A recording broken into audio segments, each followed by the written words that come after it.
جتنی بھی چیزیں آپ کی زندگی میں بھی، آپ ایک دفعہ باہر سے تشریف لائے حضور صلی اللہ علیہ وسلم، تو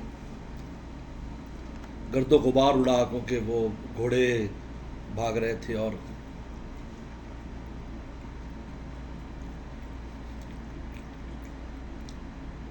تو بعض صحابہ نے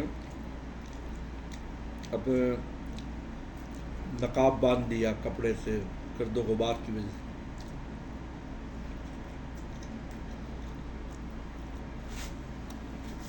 تو آپ علیہ السلام نے اپنا کپڑا کھول دیا آگے سے، پھر فرمایا کہ مدینہ کے غبار میں بھی شفا ہے.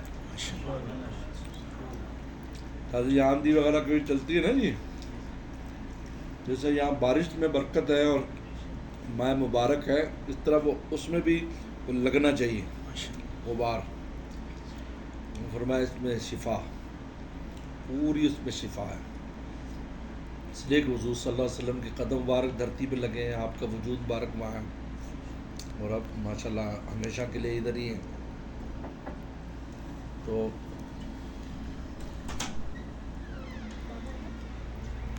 گنبد خضرا میں جو خیر و برکات ہیں، گنبد خضرا چونکہ آپ صلی اللہ علیہ وسلم کی اس مٹی کے ساتھ لگا ہوا ہے، اوپر جا رہا ہے، اس سے لگنے والی جتنی بھی ہوا ہے وہ جہاں جہاں جاتی ہے عجیب خیر و برکت ہے ماشاءاللہ.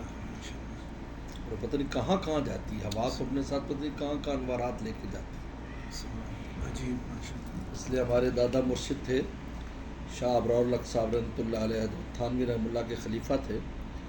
تو وہ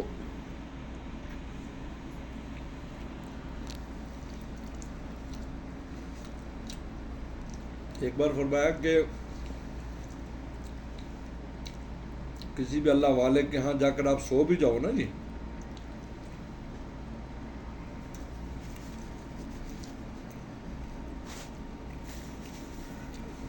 تو وہ سونا بھی آپ کو انوارات دے گا. اس طرح مثال دی، ایک آدمی رات کو سو جائے اور رات کے رانی کا درخت قریب ہو، وہ حالت نیند میں جو سانس لے گا تو اس میں خوشبو اندر جائے گی. صبح اٹھے گا تو اس کا پورا دماغ معطر ہوگا اس خوشبو سے. میں اسی طرح جہاں اہل اللہ ہیں تو ان کے سے لگنے والی ہوائیں اور اس جگہ جو انوارات ہیں، تو وہ انسان سویا بھی رہے گا تو وہ انوارات اندر جائیں گے، اس کے اندر نور میں اضافہ کریں گے. پھر مدینہ شریف میں، مکہ شریف میں تو ہوائیں خانہ کعبہ کو چھوتی ہیں اور گنبد خضرا کو چھوتی ہیں، اور ان تمام جگہوں کو چھوتی ہیں جہاں رسول صلی اللہ علیہ وسلم کے قدم مبارک لگے یا نظریں پڑیں. جیسے آپ نے جبل احد ہے، وسلم خود تشریف بھی لے گا اور ہم نے دیکھا بھی محبت سے، اس کو لگے گی ہوائیں، اور تو یہاں کس قدر انوارات ہوں، کس قدر یہاں سانس لینے میں، یہ جو سانس اندر جا رہا ہے یہ نور لے کے جا رہا ہے اندر ہمارے اندر. اس لیے دل کی کیفیات یکدم بدل جاتی ہیں. بس اخلاص شرط ہے، نفاق نہ ہو. بس ایک ہی چیز ہے، دو چیزیں ہیں جس سے نفع نہیں ہوا اس زمانے میں لوگوں کو، ایک شرک تھا اور دوسرا نفاق تھا. بس اگر انسان میں شرک نہیں ہے، یعنی کوئی ایسا عقیدہ نہیں رکھتا جو مشرکانہ ہے، اور اس میں نفاق نہیں، دو نمبری نہیں ہے، آتے ہی اس کو فائدہ ہو جائے گا، کچھ بھی نہیں کرے گا، سانس لیتے ہی فائدہ ہو جائے گا.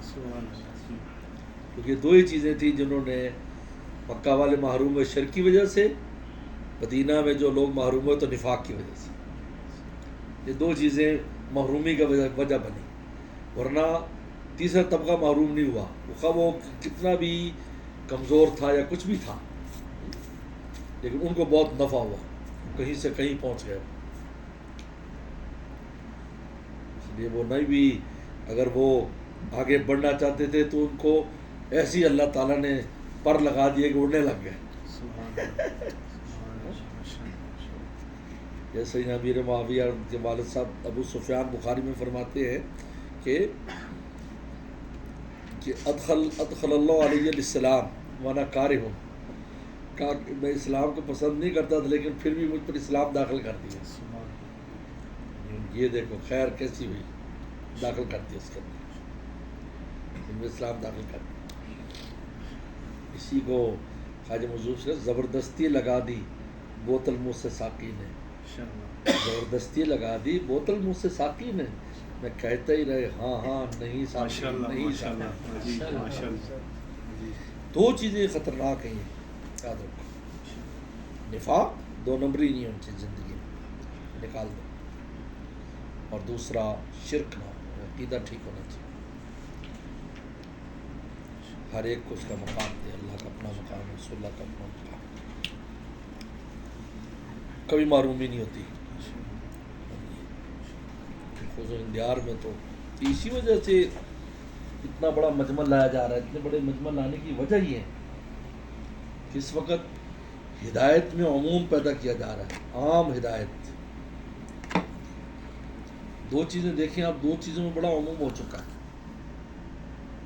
ایک قرآن مجید میں, یہ قرآن مجید میں پڑھنا, قرآن مجید پڑھانا, قرآن مجید کے مدرسے, تراویح کی نمازیں, آن لائن تعلیم, اور جتنے چینل ہیں قرآن مجید کی تفسیر, ترجمے, تصحیح ہیں, لیکن میں اتنا عموم ہے جس سے پہلے کبھی نہیں دیکھا گیا. ورنہ کراچی میں ہی باہر سے حافظ وارد کرنے پڑتے تھے تراویح کے لیے, اور اب یہ حال ہے کہ ہر گھر میں کئی حافظ بنا رہے ہیں. عموم ہو گیا. اور حرمین شریفین میں عموم ہے. کون سی گاؤں بستی جہاں کا بندہ نہیں آیا ہوا, اور کون سا ملک ہے. یورپ والے تو ایسے میں پڑے ہوئے تھے, اب دیکھو تو بھاگے چلے آ رہے ہیں, یار یورپ الٹا پڑا ہے. کیوں؟ اس لیے کہ ہدی للعالمین, ہدی للعالمین, اور حرمین شریفین رحمت العالمین, اور وہ ہدی للعالمین خانہ کعبہ, اور قرآن مجید ہدی للناس, شہر انزل فی القرآن ہدی للناس بینات من الہدی والفرقان. یہ 3 ایسی چیزیں جو عالمی ہیں. قرآن مجید کا اثرات بھی عالمی, رسول صلی اللہ علیہ وسلم کے اثرات بھی عالمی, خانہ کعبہ کے اثرات بھی عالمی. اب تینوں میں عموم ہے. یہاں رسول اللہ خدمت میں حاضر ہو رہے ہیں, ایک مجمع اللہ مکہ شریف حاضر ہو رہا ہے, اور قرآن مجید سے تعلق بڑھ رہا ہے. یہ ہدایت کے عام ہونے کی علامت ہے. ماشاءاللہ.